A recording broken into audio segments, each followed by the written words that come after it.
আরও যত আধুনিক সমরাস্ত্র আছে, এদেরকে তো অস্ত্র দিয়ে থামানো যায় না। যেখানে আমাদেরকে অস্ত্র দিয়ে থামানো যায় না, সেখানে যদি বৃষ্টি আসেও আমরা থামবো না, এগিয়ে যাব। থাকবো তো ইনশাআল্লাহ। ইসলামের প্রশ্নে আমাদেরকে বৃষ্টি বাধা কখনো আটকাতে পারবে না ইনশাআল্লাহ।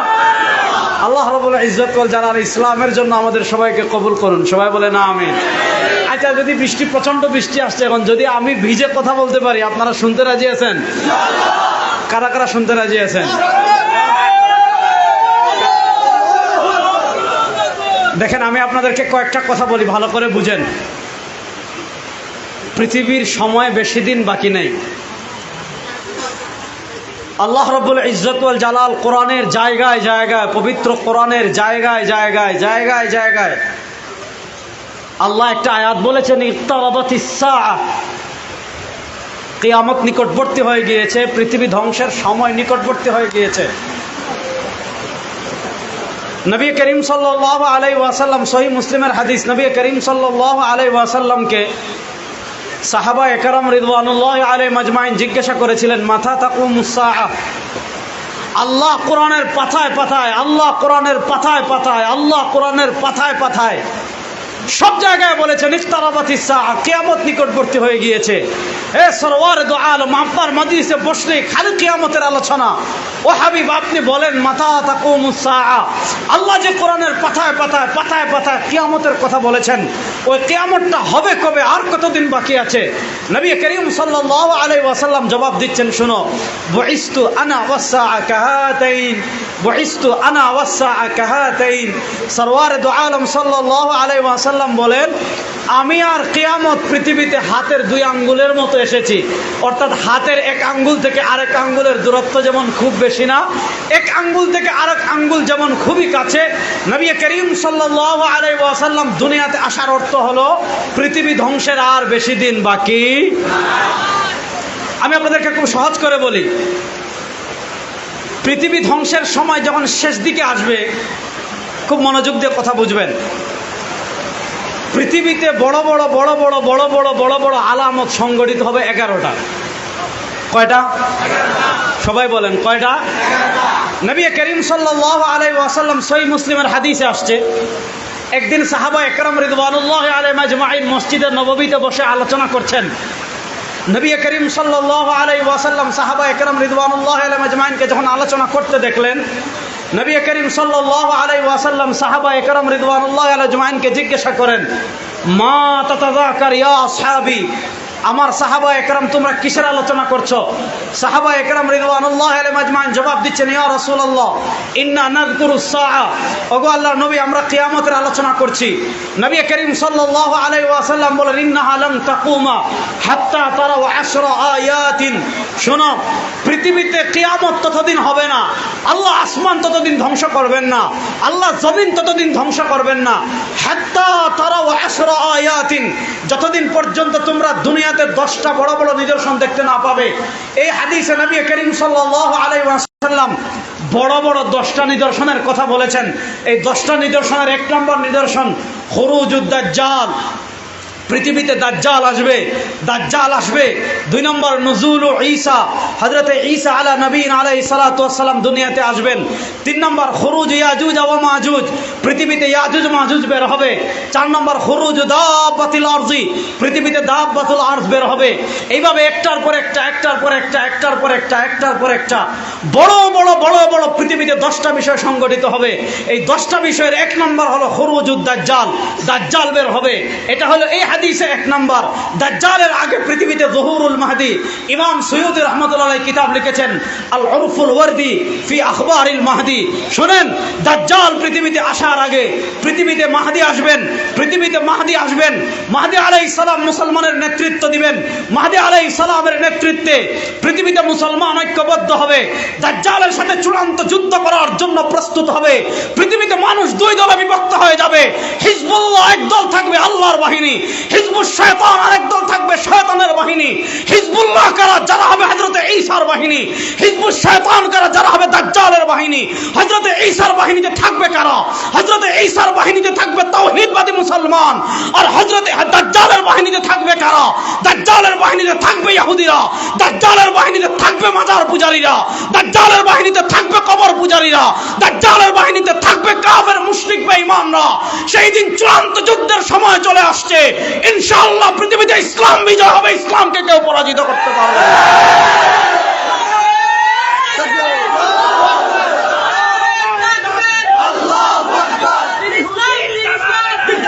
কথা ভালো করে বুঝেন। তাহলে পৃথিবীতে দল হবে কয়টা? জোরে বলেন না, দল হবে কয়টা? শুনেন, দাজ্জালের ফিতনা দুনিয়ার ইতিহাসের সবচেয়ে ভয়ঙ্কর ফিতনা। পৃথিবী সৃষ্টির পর থেকে নিয়ে শুরু করে পৃথিবী ধ্বংসের আগ পর্যন্ত দুনিয়াতে যত ফিতনা হয়েছে, সামনে যত হবে, হাদিসে পাক থেকে বোঝা যায় সবচেয়ে ভয়ঙ্কর ফিতনা হবে দাজ্জালের ফিতনা। কত ভয়ঙ্কর! সরওয়ারে দু আলম সাল্লাল্লাহু আলাইহি ওয়াসাল্লাম হাদিসে বলেন, মা মিন নাবিয়্যিন ইল্লা ওয়াকাদ আনযারা কওমাহু আ'ওয়ার আদ-দাজ্জাল। মা মিন নাবিয়্যিন ইল্লা ওয়াকাদ আনযারা কওমাহু আ'ওয়ার আদ-দাজ্জাল। এমন কোন নবী নাই, আল্লাহ দুনিয়াতে যত নবী পাঠিয়েছেন, আল্লাহ দুনিয়াতে যত রাসূল পাঠিয়েছেন, হাবিবে কিবরিয়া বলেন এমন কোন নবী নাই ইল্লা ওয়াকাদ আনযারা কওমাহু আ'ওয়ার আদ-দাজ্জাল।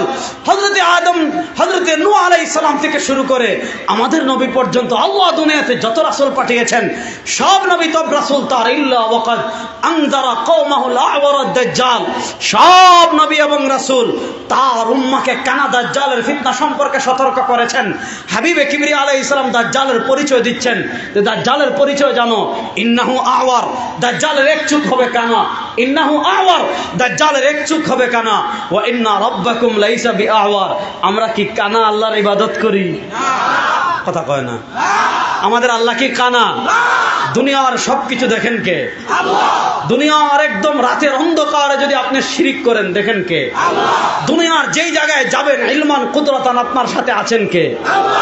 আল্লাহু মাআকুম আইনামা কুনতুম মা মিন নাজওয়া মিন সালাসাতিন ইল্লা হুয়া রাবিউহুম ওয়ালা খামসাতিন ইল্লা হুয়া সাদিসুহুম আইনামা তুওয়াল্লু ফাসাম্মা ওয়াজহুল্লাহ ওয়া নাহনু আকরাবু ইলাইহিম মিন হাবলিল ওয়ারিদ। এজন্য মুসা আলাইহিস সালাতু ওয়াস সালাম যখন বাহরে কুলজুমের পারে গিয়েছেন, বাহরে কুলজুমের পারে গিয়েছেন, বাহরে কুলজুম বলা হয় লোহিত সাগর। হযরতে মুসা আলাইহিস সালাম বনী ইসরাইলের বিশাল বাহিনীকে নিয়ে যখন বাহরে কুলজুমের পারে রাত্রে দাঁড়িয়েছেন, অথুল সমুদ্র, নদী, অথুল বিশাল সমুদ্র। এখন এটা পাড়ি দিবেন কেমনে? জাহাজও নাই, নৌকাও নাই। বনী ইসরাইলের ঈমান তো দুর্বল। বলে ইন্না লামুগরাকুন, মুসা কেন আমাদেরকে এনেছো? আমরা তো ডুবে মরে যাব। হযরতে মুসার ঈমান কেমন ছিল? বনী ইসরাইল যখন বলে না আমরা ডুবে মরে যাব, এখন দুই সুরত, যদি সমুদ্রে নামি সাঁতার কেটে সমুদ্র পাড়ি দেওয়া সম্ভব, যদি ডুবে না মরি তাহলে পিছনে ফেরাউনের বিশাল বাহিনী আসতেছে, তাদের ঈমান বলে মরে যাবে। হযরতে মুসা বলেন কাল্লা, পড়েন না সুবহানাল্লাহ, কাল্লা ইন্না মাইয়া রাব্বি সায়াহদিন। মুসা বলেন না, হিজরত যেহেতু করছি আল্লাহর নির্দেশে, কাল্লা না, কোশ্চেন কালে আমরা ডুবতে পারি না। ইন্না মাইয়া রাব্বি, আরে ফেরাউনের ক্ষমতা থাকতে পারে, ফেরাউনের অস্ত্র থাকতে পারে, ফেরাউনের সৈন্য থাকতে পারে, ফেরাউনের রাষ্ট্র থাকতে পারে, ফেরাউনের সেনাবাহিনী থাকতে পারে, ফেরাউনের দেশ থাকতে পারে, ফেরাউনের পুলিশ থাকতে পারে। মুসা বলেন আমার কিচ্ছু না, ইন্না মাইয়া রাব্বি। মুসা বলেন আমার সাথে আছেন কে? না, আল্লাহ আমার আসতে বলেন। মুসা বলেন আমার সাথে আছেন কে? জোরে বলেন আমার সাথে আছেন কে? কাল্লা ইন্না মাইয়া রাব্বি সায়াহদিন। না, আজকে আমরা ডুবতে পারি না, যেহেতু আমার রবের নির্দেশে আমি ঘর থেকে বের হয়েছি, আমার রবই কুদরতি ভাবে আমাকে সমুদ্র পার করে দিবেন। তাহলে আমাদের সাথে সব সময় আছেন কে? কেমনে আছেন? ইলমান কুদরতান, আকীদার ওই আলোচনায় আমি যাব না। তো আমাদের রব কানা না, আমাদের রব সবকিছু দেখেন কি দেখেন না? দাজ্জাল দুনিয়াতে আসবে, কথা ভালো করে বুঝবেন। দাজ্জালের ফিতনা থেকে বাঁচবে কারা? দাজ্জালের ফিতনা কত ভয়ঙ্কর হবে শুনেন। হযরত নওয়াস ইবনে সামআন রাদিয়াল্লাহু তাআলা হাদিস ইমাম ইবনে মাজাহ, সুনান ইবনে মাজাহতে এনেছেন। নবী করিম সাল্লাল্লাহু আলাইহি ওয়াসাল্লাম বলেন, দাজ্জাল থেকে যখন আল্লাহ শিকল মুক্ত করে দিবেন, আল্লাহ তাকে একটা দ্বীপে বন্দী করে রেখেছেন। ওই কাহিনী আমি বলছি না, সময় কম, যেহেতু বৃষ্টি বাদলার দিন হযরত পীর সাহেব হুজুর আসবেন, বয়ান করবেন। আমি খুব সংক্ষেপে ঈমান সংক্রান্ত কয়েকটা কথা বলে শেষ করব। দাজ্জাল যখন আসবে, দাজ্জালকে যখন আল্লাহ মুক্তি দিবেন, হযরত নওয়াস ইবনে সামানের হাদিস সুনান ইবনে মাজাতে আসছে, ইয়ামকুসু ফিল আরদি 40 ইয়াওমান কাসানাতিন ইয়াওমান কাশাহরিন ইয়াওমান কাজুমআতিন ওয়া বাকিল আইয়ামি কাআইয়ামিহা। শুনেন, দাজ্জাল যখন দুনিয়াতে আসবে, আয়সা মাত্র 40 দিন থাকবে। কয়দিন? 40 দিন। হাদিস বুঝবেন, কয়দিন? ইয়াওমান কাসানাতিন। এই 40 দিনের প্রথম দিন হবে 1 বছরের সমতুল্য। 1 বছর যেতে যত সময় লাগে, এই প্রথম দিন হবে 1 বছরের মতো। ইয়াউমুন কাশাহরিন, দ্বিতীয় দিন হবে 1 মাসের মতো। ইয়াউমুন কাজুমআতিন, তৃতীয় দিন হবে 1 সপ্তাহের মতো। ওয়া বাকিল আইয়ামি কাআইয়ামিহা, বাকি 37 দিন হবে সাধারণ দিনের মতো। দাজ্জালকে আল্লাহ এত শক্তি দিবেন, দাজ্জালকে আল্লাহ এত ক্ষমতা এবং ম্যাজিক দিয়ে পাঠাবেন। আজকে আমাদের বিভিন্ন ম্যাজিক আমরা দেখি, বিভিন্ন ভণ্ডরা, বিভিন্ন পথভ্রষ্ট ফাসিক লোকেরা ম্যাজিক দেখায়, জাদু দেখায়। দাজ্জালকে আল্লাহ এত ম্যাজিক দিবেন, এত ক্যারিশমাটিক নেতৃত্ব দিবেন, 40 দিনে সে মোটামুটি চষে বেড়াবে। এই যে আজকে বৃষ্টি হচ্ছে, দাজ্জাল এসে ম্যাজিক দেখাবে। আজকে আমরা বদনা বাবার কাছে যাই, লুটা বাবার কাছে যাই, ল্যাংটা বাবার কাছে যায় না? আছে আছে, চাঁদপুরে আছে মতলবের ল্যাংটা বাবা। আচ্ছা, যে খবিস সতর ঢাকে না, এটা পীর না খবিস? উলাইকা কালা না, আমি বালহুমাদা, এটা কুত্তার চেয়ে আরো খারাপ। কথা ভালো করে বুঝেন। আজকে আমরা এরা ম্যাজিক দেখায়। কি ম্যাজিক দেখায়? ম্যাজিক কি দেখায় ভালো করে বুঝেন। নানাভাবে কুমিল্লা একজন দেখলাম বিড়ি বাবা। কি বাবা? আরটিভি নিউজ করেছে। কি বাবা? বিড়ি বাবা। মানে কারো ক্যান্সার হয়েছে, আলসার হয়েছে, বড় বড় রোগ হয়েছে, আপনি তার কাছে যাবেন, সে বিড়ি ধরাই দিবে। নাউযুবিল্লাহ বলেন। এই যে এদের কাছে মানুষ, দাজ্জাল এসে কি করবে জানেন? হাদিস শুনেন। এবং দাজ্জাল থেকে বাঁচতে হলে কি করতে হবে পরে বলতেছি। হাদিস শুনেন। হাদিসে আসছে, ফায়াতি ইনদা কওমিন, দাজ্জাল এক সম্প্রদায়ের কাছে আসবে, আসা বলবে, আমাকে নেতা মানানা রাব্বুকুমুল আলা। দাজ্জাল বলবে, আরে কিসের খোদার ইবাদত করছ? আমি তো তোদের খোদা। নাউজুবিল্লাহ পড়েন না। কার ইবাদত করছ? আমি তো খোদা। মানুষ তো কিছু দেখেন, সব যত বড় বাটপার চিটারক, তার কিছু ভক্ত থাকে না? কিছু মানুষ দাজ্জালের ভক্ত হয়ে যাবে। কেমনে? মানুষ যখন কিছু সন্দেহ থাকবে, সে কি কারিশমা দেখাবে শোনেন, আপনারা তো খবরও নাই। হাদিসে আসছে, ফাআখাযা রাজুলান ফাকাতালা ওয়া শাক্কা শিক্কাইন। মানুষ যখন কিছু, তাদের ঈমান দুর্বল, এদেরকে ম্যাজিক কি দেখাবে? সে একটা তাগড়া যুবককে ধরবে, টান দিয়ে ধরবে এরভাবে। ভাই কথা করেন না, হ্যাঁ? যে যেখানে থাকেন দাঁড়িয়ে থাকেন, নড়াচড়া করেন না। দাজ্জাল একটা তাগড়া যুবককে ধরবে। করাত চিনেননি? করাত গাছ কাটে, করাত চিনেন না? দাজ্জাল একটা তাগড়া যুবককে ধরে হত্যা করবে। ওয়াসাক্কা শিক্কাইন, করাত দিয়ে মাঝে কেটে 2 টুকরা করে, 2 টুকরা 2 পাশে ফেলে দিবে। শেষ, মাইরা ফেলছে। মেরে শুধু ফেলছে না, 2 টুকরা করে 2 পাশে ফেলছে। ফায়ুনাদি ইয়া ফুলান ইবনে ফুলান, 2 টুকরা 2 পাশে ফেলার পর দাজ্জাল ডাক দিবে, ইয়া ফুলান ইবনে ফুলান, ও অমুকের পোলা অমুক, দাঁড়া। এটা বলার সাথে সাথে এই টুকরা এদিক থেকে আসবে, এই টুকরা এদিক থেকে আসবে, 2 টুকরা জোড়া লাগাই ওই ব্যক্তি জীবিত হয়ে বলবে, আরে খুদা কই? এই তো খুদা, এটা দাজ্জালই তো খুদা। আচ্ছা, মনে কর আমাদের বাংলাদেশে কিচ্ছু নাই। আপনি যদি, আমাদের গুলিস্তান একটা জায়গা আছে, এটার নাম গোলাপ শাহ। মিরপুর একটা জায়গা আছে, যেটা শাহ আলী। নামাজ নাই, রোজা নাই, তাকওয়া নাই, তাহারত নাই, পবিত্রতা নাই, পর্দা নাই, মুছ কাটে না, দাড়ি কাটে না, নাভির নিচের পশম কাটে না, মিসওয়াক করে না, দুর্গন্ধে কাছে যাওয়া যায় না, গাঁজা খায়, গাঁজা খাইতে খাইতে খাইতে খাইতে দাদের উপর পর্দা ফেলাই দিছে। এরকম লোকের কাছে বড় বড় গাড়ি দৌড়াই গিয়া কয়, বাবা তাওয়াজ্জু দেন। কবে ভাই এত শরীয়ত মানে না? কয় মানব কামালত আছে। এরকম লোকের কাছে যদি মানুষ যায়, আপনারা বুঝেন, ও মুসলমান, দাজ্জাল যখন আপনার চোখের সামনে এক লোককে হত্যা করে জীবিত করবে, ঈমানকে বাঁচাইতে পারবেন? আরে শুধু লোক হত্যা করবে না, হাদিসে আসছে ওই এলাকায় দুর্ভিক্ষ হয়ে যাবে। দুর্ভিক্ষ, অনেকদিন ধরে বৃষ্টি হয় না। এই রমাদানে আমাদের বাংলাদেশে 3-4 সপ্তাহ বৃষ্টি হয় না। কি গরম ছিল, চিন্তা মনে আছে? এলাকায় বৃষ্টি হয় না, গাছে ফসল নাই, পানি নাই, গরু খাবার পায় না, পুরো এলাকায় দুর্ভিক্ষ দেখা দিব। ওই এলাকায় দাজ্জাল এসে বলবে, আমার নেতামান। তারপর কি করবে? ফাতামুরুস সামা আন তুমতিরা ফাতুমতির ওয়া তা'মুরুল আরদা আন তুমবিতা ফাতুমবিত। হাদিসে আসছে দাজ্জাল এলাকার আসমানকে বলবে, ওই আসমান বৃষ্টি দে। বলার সাথে সাথে সাথে সাথে সাথে সাথে দাজ্জাল নির্দেশ দিবে, নির্দেশের সাথে সাথে বৃষ্টি আসবে। ওয়া তা'মুরুল আরদা আন তুমবিতা ফাতুমবিত। দাজ্জাল জমিনকে বলবে, হে জমিন ফসলে ভরে যাও, ফসলে ভরে যাবে। দাজ্জাল গরু মহিষ ছাগল যেগুলো আছে এগুলোকে বলবে স্তন দুধে ভরপুর হয়ে যাও। হাদিস শোনাচ্ছি, স্তন দুধে ভরপুর হয়ে যাবে। যাদের ঈমান আকীদা ঠিক থাকবে না,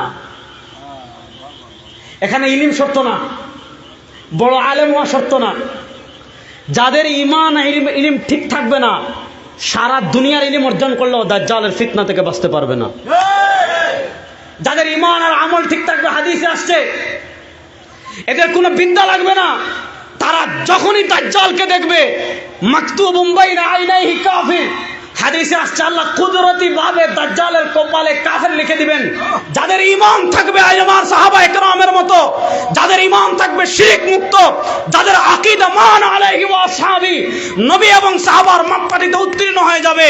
সে একদম সাধারণ পাবলিক হতে পারে, সে বড় পীর না হতে পারে, সে বড় আলেম না হতে পারবে, আল্লাহ কুদরতি ভাবে তাকে এমন অন্তর্দৃষ্টি খুলে দিবেন, সে দেখবে দাজ্জালের কপালে কাফের লেখা। সে দাজ্জালের ফিতনা থেকে বেঁচে যাবে। যে কথা আমি আপনাদেরকে বলতে চাচ্ছি, দাজ্জাল দুনিয়া বিজয় বিজয় বের হবে। আমি খুব সংক্ষেপে দাজ্জালের কাহিনী বললে আপনাদের খুব মজা লাগবে, ভালো লাগবে, কিন্তু করণীয় কি এটা বলার জন্য আমি সংক্ষেপে বলে বলে আগাচ্ছি। শোনেন, দাজ্জাল যাবে মদিনা দখল করতে, মদিনাতুর রাসূল, যেখানে আমার সরওয়ারে দু আলম সাল্লাল্লাহু আলাইহি ওয়াসাল্লাম ঘুমিয়ে আছেন। এটা মদিনা না সোনার মদিনা। কি মদিনা? সোনার মদিনা। নবী করিম সাল্লাল্লাহু আলাইহি ওয়াসাল্লাম বলেন, আমার উম্মত শোনো, আমার উম্মত শোনো, আমার উম্মত শোনো, আমি যে মদিনায় আছি জানো, তোমরা যত আমল করো ফেরেশতারা তোমাদের আমল আমার কাছে পেশ করে। এই যে আমরা দুরূদ শরীফ পড়তেছি না, পড়েন না সাল্লাল্লাহু আলাইহি ওয়াসাল্লাম। নবী করিম সাল্লাল্লাহু আলাইহি ওয়াসাল্লাম আমাদেরকে শিখিয়েছেন বুখারী শরীফের হাদিস, আকসিরু আলাইয়া সালাতাকুম ইয়াউমাল জুমআ। আমার উম্মত শুক্রবার যেদিন আসবে আমার উপর বেশি করে দুরূদ পড়বে। কেন? ফা ইন্না সালাতাকুম মা'রুদাতুন আলাইয়া। শুক্রবার যদি তোমরা দুরূদ শরীফ পড়ো, শুক্রবার যদি তোমরা দুরূদ শরীফ পড়ো, তুমি ফটিকছড়িতে দুরূদ পড়বা, তোমার দুরূদ ফটিকছড়িতে থাকবে না, ফেরেশতারা ওই দুরূদ শরীফ নিয়ে সোনার মদিনার রওজা আকদাসে পৌঁছায় দেন। সুবহানাল্লাহ। সুবহানাল্লাহটা বড় আস্তে কইলে। তাহলে বোঝা গেল নবীর কাছে ফেরেশতারা পৌঁছান। নবীর কাছে ফেরেশতারা কি করে? নবী এখানে আসেন, কথা বুঝাইতে পারি নাই। নবীর কাছে ফেরেশতারা, ফা ইন্না সালাতাকুম মা'রুদাতুন আলাইয়া। নবী কি বলেছেন? মান সাল্লা ইনদা কবরি, আমার কবরের পাশে দুরূদ পড়লে আমি নিজের কানে শুনি। ওয়া মান সাল্লা নায়ান, আর যদি তুমি দূর থেকে আমার নবীর উপর দুরূদ পড়ো, কি করা হয়? ইন্না লিল্লাহি মালাইকাতান সাইয়াহিনা ফিল আরদি ইউবাল্লিগুনা মিন উম্মতি আসসালাম। ইন্না লিল্লাহি মালাইকাতান সাইয়াহিনা ফিল আরদি, আল্লাহ দুনিয়াতে একদল ফেরেশতা নিযুক্ত করে রেখেছেন। এদের কাজ কি? সাইয়াহিনা ফিল আরদি, এরা পৃথিবীতে ঘুরে বেড়ান। দুনিয়ার কোন জায়গায় সরওয়ারে দু আলমের কোন উম্মত যদি নবীকে দুরূদ পড়ে, ওই ফেরেশতারা, স্পেশাল ফোর্স ফেরেশতারা ওই দুরূদ ও সালাম নিয়ে নবীর সোনার মদিনায় পৌঁছিয়ে দেন। আরে সুবহানাল্লাহ কইতে কিপটামি করে রে চট্টগ্রামের বদ্দারা, জোরে বলেন না সুবহানাল্লাহ, বলেন না সুবহানাল্লাহ। সুবহানাল্লাহর ফজিলত তাহলে শোনাতে হবে আমাদের। হ্যাঁ, ওই দিকে গেলে আওয়াজ আরেক দিকে চলে যাবে। মনোযোগ দিয়ে বুঝেন, ইহুদিরা পৃথিবীতে যত শক্তিশালী হোক না কেন, খেলা হবে ইনশাআল্লাহ। বলেন না ইনশাআল্লাহ। যুবকরা ইহুদিদের সাথে খেলার জন্য প্রস্তুত ইনশাআল্লাহ। সামনে বড় খেলা, এখনো তো সেমিফাইনাল শুরু হয় নাই, এখন দ্বিতীয় রাউন্ড চলে। মাহদী আলাইহিস সালাম আসার আগে তৃতীয় রাউন্ড হবে ইনশাআল্লাহ। আর ঈসা আলাইহিস সালাম আসার পর ইহুদিদের সাথে ফাইনাল খেলা হবে ইনশাআল্লাহ। কেমনে খেলা হবে আমি পরে বুঝাচ্ছি, শুনেন। দাজ্জাল যাবে মদিনায়, খাগড়াছড়ি না, মদিনার কথা কইতেছি এখন। দাজ্জাল যাবে কোথায়? মদিনায়। বলেন, দাজ্জাল যাবে কোথায়? মদিনায় যাওয়ার পর সে মদিনা দখল করে অবরোধ করতে চাইবে। মনোযোগ দিয়ে বুঝেন, দাজ্জাল যখন মদিনার পাহাড় পাশের এলাকায় যাবে, আল্লাহ আসমান থেকে ফেরেশতা পাঠিয়ে দিবেন। ফেরেশতারা খোলা তরবারি দিয়ে মদিনা পাহারা দিবেন, দাজ্জাল মদিনা দখল করতে পারবে না। কিন্তু সুবহানাল্লাহ বলছেন, হাদিসের পরের অংশ শুনেন। দাজ্জাল যখন মদিনার পাশে যাবে, ফেরেশতারা নেমে আসবেন। হাদিসে আসতে তারজুফুল মদিনা সালাসা রাজফাতিন, এখন যেমন সারা দুনিয়া ভূমিকম্প হচ্ছে, তারজুফুল মদিনা সালাসা রাজফাতিন, দাজ্জাল যখন মদিনার পাশে যাবে মদিনায় 3টা ভূমিকম্প হবে। তারজুফুল মদিনা সালাসা রাজফাতিন, 3টা ভূমিকম্প হবে। ফায়াখরুজুল মুনাফিকুন, মদিনা থেকে মুনাফিক বের হবে, বের হয়ে দাজ্জালের বাহিনীতে যোগ দিবে। মদিনা থেকে বের হবে কি? বলেন না, মদিনা থেকে বের হবে কি? যোগ দিবে কার বাহিনীতে? তাহলে বোঝা গেল ঈসা আলাইহিস সালামের আগে মদিনা মুনাফিকে ভরে যাবে, মদিনায় মুনাফিক ঢুকে যাবে। কথা বুঝেন? দাজ্জালের পরে তার বাহিনী নিয়ে যাবে বাইতুল মাকদিস। সুবহানাল্লাযী আসরা বিআবদিহি লাইলাম মিনাল মসজিদিল হারাম ইলাল মসজিদিল আকসা। বাইতুল মাকদিসে থাকবেন মাহদি, অরিজিনাল পিওর মুসলমান, যাদের ইমানে শিরিক নাই, যাদের ইমানে গায়রুল্লাহকে সিজদা নাই, যাদের ইমানে পীরকে সিজদা নাই, যাদের ইমানে কবরে সিজদা নাই, যাদের ইমানে ইস্তিগাসা নাই, কবরে প্রার্থনা নাই, এরকম শিরিক থেকে মুক্ত যারা হবে এরা হবে হিজবুল্লাহ, আর যারা শিরিক করবে এরা হবে হিজবুদ দাজ্জাল। কথা ভালো করে বুঝেন, ভালো করে আমি আপনাদেরকে পয়েন্ট ধরাই দিচ্ছি, বুঝেন। বাইতুল মাকদিসে যাবে, বাইতুল মাকদিস গিয়ে অবরোধ করবে দাজ্জাল। দেখেন, আমাদের নবীর আগে দুনিয়াতে যে নবী এসেছিলেন তার নাম ঈসা। বলেন তার নাম, বলেন না তার নাম। আমাদের আকীদা ঈসা আলাইহিস সালাম আল্লাহর ছেলে নয়। ঈসা কি আল্লাহর ছেলে? ঈসা কি আল্লাহর ছেলে? লাকাদ কাফারাল্লাযীনা ক্বালু ইন্নাল্লাহা সালিসু সালাসা। দেখেন, আমরা একত্ববাদী, ইহুদিরা দ্বিত্ববাদী। মনোযোগ, আমরা একত্ববাদী, ইহুদিরা দ্বিত্ববাদী, খ্রিস্টানরা তৃত্ববাদী।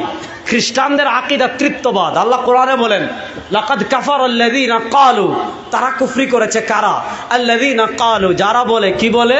ইন্নাল্লাহা সালিসু সালাসা, তৃত্ববাদ।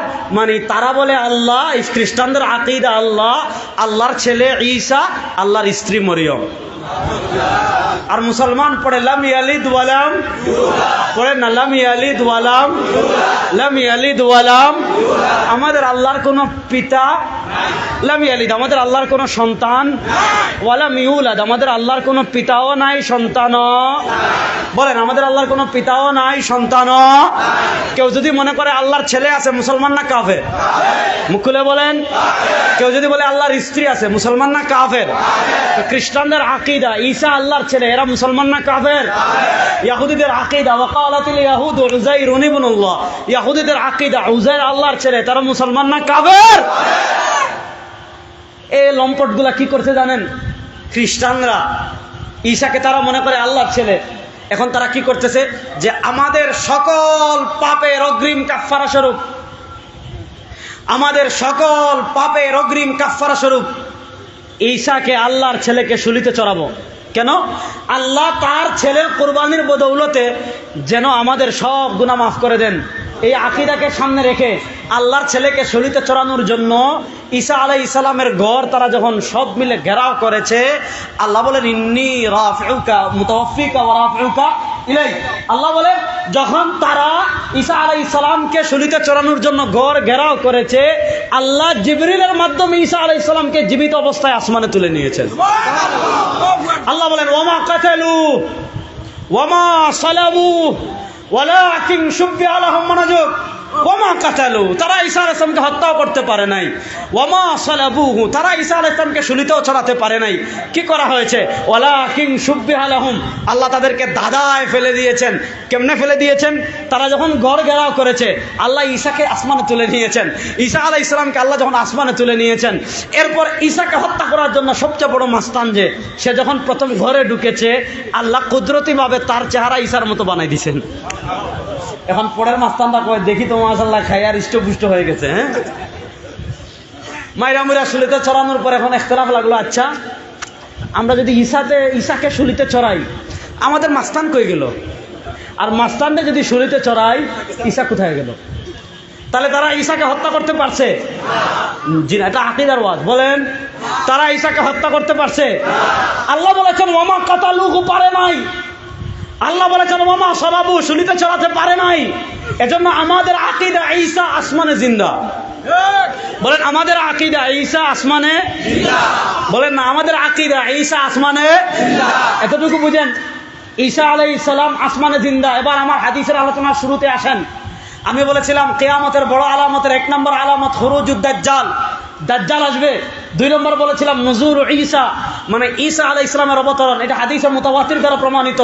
তালিবুল ইলম উলামা একরামকে বলে যাই, ইমামুল আসর আল্লামা নওয়াশা কাশ্মীরি রাহিমাহুল্লাহ কিতাব লিখেছেন আত-তাসরিহ বিমা তাওয়াতারা ফি নুজুলিল মাসিহ, যেটা আমার দাদা উস্তাদ শেখ আব্দুল ফাত্তাহ আবু গুদ্দা রাহিমাহুল্লাহ তাহকিক তালিক করে ছাপিয়েছেন। আমার আরেক দাদা উস্তাদের দাদা মুফতি আজম মুফতি মোহাম্মদ শফি রাহিমাহুল্লাহ, বর্তমান দুনিয়ার সবচেয়ে বড় আলেমদের একজন, শেখুল ইসলাম শেখুল আরবি ওয়াল আজম শেখুল ইসলাম জাস্টিস মুফতি মোহাম্মদ তাকিউর উসমানী হাফিজাহুল্লাহ, তার পিতা মুফতি শফি রাহিমাহুল্লাহ রিসালা লিখেছেন মসিহে মওউদ কি পেহচান, প্রতিশ্রুত মাসিহের পরিচয়। ওই যখন দাজ্জাল বায়তুল মাকদিসে ঈসা আলাইহিস সালাম মাহদির নেতৃত্বে মুসলমানদেরকে অবরোধ করবে, হিসাব মিলান, মাহদির নেতৃত্বে মুসলমানদেরকে অবরোধ করে রাখবে দাজ্জাল। মাহদির নেতৃত্বে মুসলমানরা ফজরের নামাজের আযান হয়ে গিয়েছে, সুবহানাল্লাহ পড়েন না? আরে কি চট্টগ্রামের বদ্দারা কিপটামি করেন কেন, জোরে বলেন। ফজরের আযান হয়ে গিয়েছে, মাহদির নেতৃত্বে মুসলমানরা ফজরের নামাজ পড়ার জন্য কাতারবন্দি। একামত হয়ে যাবে বাপ। ওই যে আল্লাহ ঈসা আলাইহিস সালামকে আসমানে তুলে নিয়েছিলেন, দাজ্জাল যখন বায়তুল মাকদিস অবরোধ করবে, মুসলমানরা যখন ফজরের নামাজের জন্য কাতারবন্দি হয়ে যাবে, আল্লাহ আসমান থেকে আবার বায়তুল মাকদিসের সবুজ গম্বুজে হযরত ঈসা আলাইহিস সালামকে পৃথিবীতে পাঠাবেন। এটাকে বলে নুজুলুল মাসিহ ঈসা আলাইহিস সালাম। দেখেন, আপনারা এক ব্যক্তিকে চিনেন, এর নাম হইল গোলাম আহমদ কাদিয়ানী। নাম শুনছেন নি? বড় আস্তে করলেন, চিনছেন নি? আচ্ছা, আপনারা গোলাম আহমদ কাদিয়ানী বেলা দলিল কাফের বলেন। গোলাম আহমদ কাদিয়ানী বেলা দলিল, আরো আস্তে বলেন, বেলা দলিল। বেলা দলিল মানে দলিল আপনাদের জানার দরকার নাই, দলিল আমাদের কাছে এত দলিল আছে, দলিল দিয়ে কবর দেওয়া যাবে। দলিল দিয়ে কি দেওয়া যাবে? এই গোলাম শয়তান কাদিয়ানী যে কয়েকটা কারণে কাফের, এর ভিতর একটা হইল গোলাম আহমদ কাদিয়ানী বলছেন ওই যে কিয়ামতের আগে যে ঈসা দুনিয়াতে আসবেন, গোলাম আহমদ কাদিয়ানী বলছে ওই ঈসা হইলাম আমি। আচ্ছা দেখেন, ঈসা আলাইহিস সালামের নাম কি? ঈসা। ঈসা আলাইহিস সালামের নাম কি? গোলাম আহমদের নাম ঈসা না গোলাম আহমদ? ঈসা আলাইহিস সালামের বাপ আছে? বড় আস্তে কোন? গোলাম আহমদ কাদিয়ানীর বাপ আছে না নাই? তার বাপের নাম মির্জা বশির। তার বাপের নাম কি? ঈসা আলাইহিস সালামের মায়ের নাম মরিয়ম। ঈসা আলাইহিস সালামের মায়ের নাম, গোলাম আহমদ কাদিয়ানীর মায়ের নাম চেরাগ বিবি। গোলাম আহমদ কাদিয়ানীর মায়ের নাম চেরাগ বিবি। ঈসা আলাইহিস সালাম নামবেন কোথা থেকে? কথা বলেন, ঈসা আলাইহিস সালাম নামবেন কোথা থেকে? গোলাম আহমদ কাদিয়ানী আসমান থেকে নামছে না তার মারপেট থেকে বাইরেছে? এবার বলেন, গোলাম আহমদ কাদিয়ানী ঈসা না ভণ্ড? আর আসতে বলেন, গোলাম আহমদ কাদিয়ানী ঈসা না কাফের? গোলাম আহমদ কাদিয়ানী এত জঘন্য কাফের, তাদেরকে যারা কাফের মানবে না তারাও কাফের। গোলাম আহমদ কাদিয়ানীর পক্ষে যারা দালালি করবে তারাও কাফের। গোলাম আহমদ কাদিয়ানীর পক্ষে যারা টিভিতে কথা বলবে তারাও কাফের। গোলাম আহমদ কাদিয়ানীর পক্ষে যারা সংসদে কথা বলবে তারাও কাফের। কোনো সন্দেহ নাই, কোনো সন্দেহ নাই। তো কত বড় মানে মেন্টাল হইলে কইতে পারে আমি ঈসা। দেখেন, ঈসা আলাইহিস সালামের জীবনী আমি পরে বলবো। হযরতে ঈসা আলাইহিস সালাম আসার পর পৃথিবীতে আল মালহামাতুল কুবরা, আল মালহামাতুল কুবরা পৃথিবীতে শেষ চূড়ান্ত যুদ্ধ হবে। সেই যুদ্ধে একদিকে থাকবে মাসিহুদ দাজ্জাল, যে পয়েন্ট আলোচনা করার জন্য আমি এতক্ষণ লম্বা ভূমিকা দিলাম। একদিকে থাকবে আল মাসিহুদ দাজ্জাল, কানা দাজ্জাল, তার নেতৃত্বে থাকবে আসফাহানের 70,000 ইহুদি, তার নেতৃত্বে থাকবে মুনাফিকরা। আরেকদিকে থাকবেন হযরত ঈসা আলাইহিস সালাম, তার নেতৃত্বে পিওর খাঁটি ইসলাম মুসলমান যারা আছে তারা থাকবে। পৃথিবীর চূড়ান্ত যুদ্ধ হবে। যে জায়গা, ওই জায়গার নাম বাবেলুদ। বলেন ওই জায়গার নাম, বলেন না ওই জায়গার নাম বাবে। এই বাবেলুদ কোথায় পড়ছে জানেন? ইসরায়েলে। বর্তমান ইসরায়েল একটা রাষ্ট্র আছে না নাই? নাম শুনছেননি? এটা জারজ রাষ্ট্র। এটা কি রাষ্ট্র? মুখ খুলে বলেন, কি রাষ্ট্র? তাহলে ওই জারজ রাষ্ট্রের একটা জায়গা আছে, এখন আপনি মানচিত্র, ইসরায়েলের মানচিত্র দেখলেই পাবেন। ওই জায়গার নাম বাবে লুদ। সেই বাবে লুদ্দে পৃথিবীর চূড়ান্ত খেলা হবে ইনশাআল্লাহ। হবে কি হবে না? সেদিন মুসলমানরা ইহুদিদেরকে এমন মার দিবে, সুবহানাল্লাহ বলেন। সেদিন মুসলমানরা ইহুদিদেরকে এমন মার দিবে, হাদিসে আসছে ইহুদিরা জান বাঁচানোর জন্য গাছের নিচে গিয়ে লুকাবে। আল্লাহ গাছের জবান খুলে দিবেন, গাছ বলবে ইয়া মুসলিম ওরা ইহুদি ফাকতুল, ওই মুসলমান সৈন্য কোথায়? আমার পিছনে ইহুদি লুকিয়েছে, তারা হত্যা কর। সেদিন ঈসা আলাইহিস সালাম নিজ হাতে দাজ্জালকে হত্যা করবেন। ঈসা আলাইহিস সালাম 40 বছর দুনিয়াতে থাকবেন, খিলাফত আলা মিনহাজুন নবুওয়া প্রতিষ্ঠা করবেন, মদিনা ইন্তেকাল করবেন। নবী করিম সাল্লাল্লাহু আলাইহি ওয়াসাল্লামের রওজার পাশে শুয়ে আছেন আবু বকর, আবু বকরের রওজার পাশে শুয়ে আছেন ওমর, ওমর রাদিয়াল্লাহু তাআলা রওজার পাশে আরেকটা কবরের জায়গা খালি আছে, যেখানে দাফন করা হবে হযরত ঈসাকে। এবার বলেন ঈসা আলাইহিস সালাম ইন্তেকাল করবেন কোথায়? বলেন ঈসা সালাম ইন্তেকাল করবেন কোথায়? তাকে দাফন করা হবে কোথায়? এবার বলেন ঈসা আলাইহিস সালাম ইন্তেকাল করবেন মদিনায়, তাকে দাফন করা হবে মদিনায়। গোলাম আহমদ কাদিয়ানি মদিনায় ইন্তেকাল করা দূরের কথা, সে জীবনে মদিনায় যায় নাই। তাহলে বলেন গোলাম আহমদ কাদিয়ানি নবী না ভণ্ড? গোলাম আহমদ কাদিয়ানি নবী না মৃত্যু? বলে না নবী না মৃত্যু? সুতরাং এই কাফেরের ব্যাপারে আমাদের সতর্ক থাকার প্রয়োজন আছে না নাই? এবার বলেন দাজ্জালের ফিতনা থেকে আমরা বাঁচতে চাই কি চাই না? দাজ্জালের ফিতনা এত ভয়ঙ্কর হবে। আল্লাহ নবী সাল্লাল্লাহু আলাইহি ওয়াসাল্লাম নামাজের পরে দোয়া করতেন, বা নামাজেও দোয়া করতেন, আল্লাহুম্মা ইন্নী আউযু বিকা মিন ফিতনাতিল মাহইয়া ওয়াল মামাত ওয়া আউযু বিকা মিন ফিতনাতিল মাসীহিদ দাজ্জাল। নবী করিম সাল্লাল্লাহু আলাইহি ওয়াসাল্লাম প্রত্যেক নামাজের পর আল্লাহ রাব্বুল ইজ্জত ওয়াল জালালের কাছে দোয়া করতেন, আল্লাহুম্মা ইন্নী আউযু বিকা মিন ফিতনাতিল মাসীহিদ দাজ্জাল। আয় আল্লাহ, আমি আপনার কাছে কানা দাজ্জালের ফিতনা থেকে আশ্রয় চাই। এবার বলেন কানা দাজ্জালের ফিতনা থেকে আমরা বাঁচতে চাই কি চাই না? কারা কারা চান দেখি একটু হাত তুলেন তো।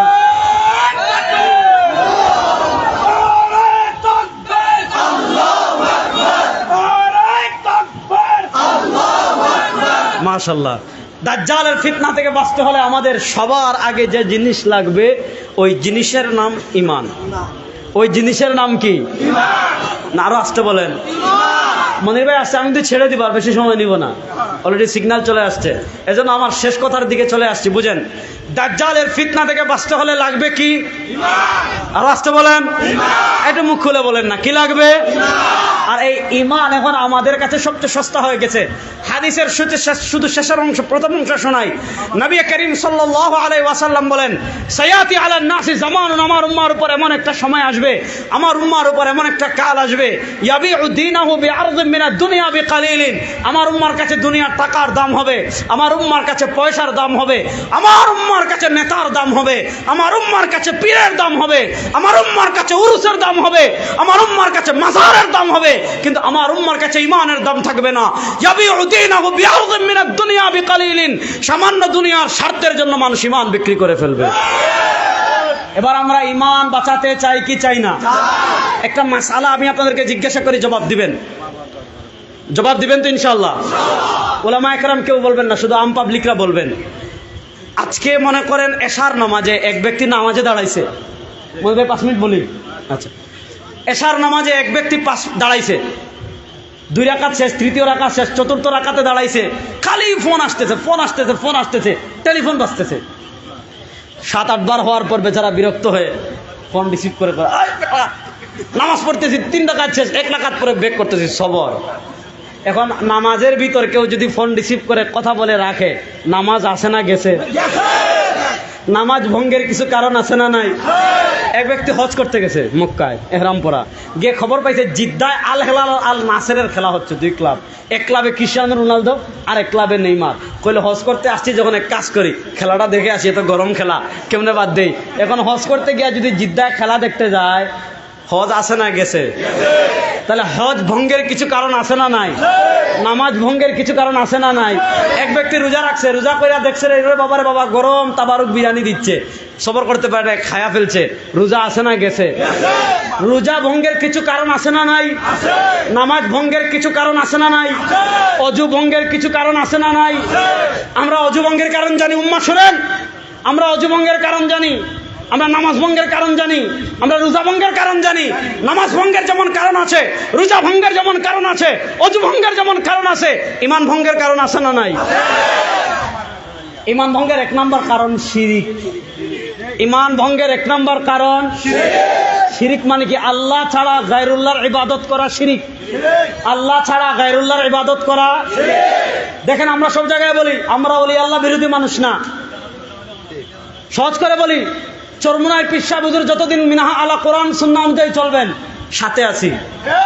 যেদিন দেখবো কোরআন সুন্নাহ থেকে বিচ্যুত হয়ে গিয়েছেন, চরমুনায় পীর সাহেবকে লাথি দিতে আমাদের 1 মিনিট লাগবে না। আমাদের পীর যতদিন কোরআন সুন্নাহ অনুযায়ী চলবে আমরা তার সাথে থাকবো। পীর যদি দেখি কোরআন সুন্নাহ বাদ দিয়ে, পীর যদি এমন হয়ে যায় ওই পীরকে মুরিদরা সিজদা দেয়, যদি এমন দেখি চরমুনায় পীরকে তার মুরিদরা সিজদা দেয়, চরমুনায়ের কবরে গিয়ে তাদের মুরিদরা সিজদা দেয়, ওই পীরের পূজা আমরা করি না, ওই পীরের পূজা না, ওই পীর না, ওইটা আপাদমস্তক শয়তান। কথা বলেন ঠিক না বেঠিক? তাহলে আমরা ইবাদত করবো একমাত্র কার? বড় আস্তে কইলেন এই কথা। ইয়াকা আসেনি কোরআনে, দলিল তো আছে, দলিলের দিকে আমি যাচ্ছি না, মনির ভাই এমনি চিন্তা যাইতেছে, সময় কম। ইয়াকা না'বুদু, ইবাদত করবো একমাত্র কার? তাহলে বুঝেন আপনি ওলি আল্লাহর কাছে কেন যাবেন? আমি শুধু এতটুকু বুঝাই। আচ্ছা, আমার চোখে সমস্যা, প্রবলেম, ডাক্তারের কাছে যাই কি যাই না? আমার হাতে সমস্যা হলে ডাক্তারের কাছে যাই কি যায় না? আমার পায়ে সমস্যা হলে ডাক্তারের কাছে যাই কি যায় না? মানুষের শরীরের 2টা ক্ষেত্র, একটা হলো অঙ্গ প্রত্যঙ্গ, আরেকটা হলো রূহ। আলা ইন্না ফিল জাসাদিল মুদগা, নবী কারীম বুখারীর হাদিসে বলেন আলা ইন্নাল হালালা বাইয়িনুন ওয়া ইন্নাল হারামা বাইয়িনুন ওয়া বাইনাহুমা মুতাশাবিহাত ফামানিত্তাকা শুবহাত ইস্তাবরা লিদীহি ওয়া ইরদি ওয়া মান ওয়াকা ফিশ শুবহাতি ওয়াকা ফিল হারামি কাররাই ইয়ারা হাওলাল হিমা ইউশিকু আন ইয়াকা ফি আলা ইন্না লিকুল্লি মালিকিন হিমান ওয়া ইন্না হিমাল্লাহি মাহারিমু আলা ইন্না ফিল জাসাদিল মুদগা। শরীরে একটা গোশতের টুকরা আছে, এই গোশতের টুকরা অসুস্থ যদি হয় পুরো শরীর অসুস্থ, এটা ঠিক হলে পুরো শরীর ঠিক। এবার গোশতের টুকরার চিকিৎসক আছে না নাই? এই গোশতের টুকরার 1 নম্বর চিকিৎসক ছিলেন নবী, তারপর সাহাবী, তারপর তাবেঈ, তারপর তবে তাবেঈ। আমরা বলি আল্লাহদের কাছে কেন যাব? আমাদের আত্মার চিকিৎসার জন্য। কেউ যদি মনে করে যে পীরের কাছে গেলে নামাজও লাগবে না, রোজাও লাগবে না, হজও লাগবে না, যাকাতও লাগবে না, কেউ যদি এই কথা বলে যে আমার কাছে মুরিদ হও, আমার কাছে গরু নিয়ে আসো, মহিষ নিয়ে আসো, তোমার আর কিচ্ছু লাগবে না, আমি তোমাকে পার করে দিব, ওর ভিতরে আর আইয়ামে জাহিলিয়াতের কাফেরদের মধ্যে কোনো পার্থক্য নাই। দেখেন আজ থেকে 3 দিন আগে পীর সাহেব চরমুনায় বয়ান করেছেন, হলো মিরসরাই, 3 দিন আগে না? সেই বয়ানে সুস্পষ্ট ভাষায় বলেছেন কবরে চরমুনায় পীরের মুরিদ কোনো কাজে আসবে না। চরমুনায় পীর আপনাকে কবর পার করবে না। আপনার ঈমান আমল যদি ঠিক করতে পারেন, কবর আপনাকে, পীর সাহেব আপনাকে জান্নাতে নিবে না। পীর সাহেব আপনাকে জান্নাতে নেওয়ার গ্যারান্টি দিতে পারে না। হ্যাঁ, পীর সাহেব আপনাকে কি করতে পারেন? আপনার কলুষিত আত্মায় তিনি আল্লাহ প্রেমের আগুন জ্বালিয়ে দিতে পারেন। আপনার কলুষিত আত্মা সুস্থ করতে হলে কি কি ঔষধ লাগবে, সেই ঔষধের প্রেসক্রিপশন আপনাকে লিখে দিতে পারেন। আমল করার মালিক আল্লাহ। আমরা ওলি আল্লাহ বিরোধী মানুষ না। হ্যাঁ, আমরা ওলি আল্লাহকে সাপোর্ট করি, কিন্তু ওলি আল্লাহর নামে কোনো ভণ্ডামি আমরা মানি না।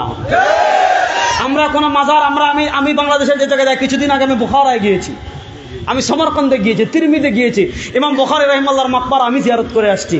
আমরা কবর জিয়ারতের পক্ষের মানুষ, কিন্তু কবর জিয়ারতের নামে সিজদা দেওয়া শিরিক। কবর জিয়ারতের নামে কবরে সিজদা দেওয়া, আরে বেটা, কবরে যদি সিজদা দেওয়া জায়েজ হইতো হযরত আবু বকর সিদ্দিক রাদিয়াল্লাহু আনহু মসজিদে নববীতে সিজদা পড়ে থাকতেন। এজন্য আমি 3টা ওয়াদা করে শেষ করাবো। 1 নম্বর, সবাই হাত তুলেন, বলেন কোন কবরে কখনো সিজদা দিব না। ওয়াদা? কোন কবরে কখনো সিজদা দিব না। আপনার কাছে পীর বড় না ঈমান বড়? বলেন না, পীর বড় না ঈমান বড়?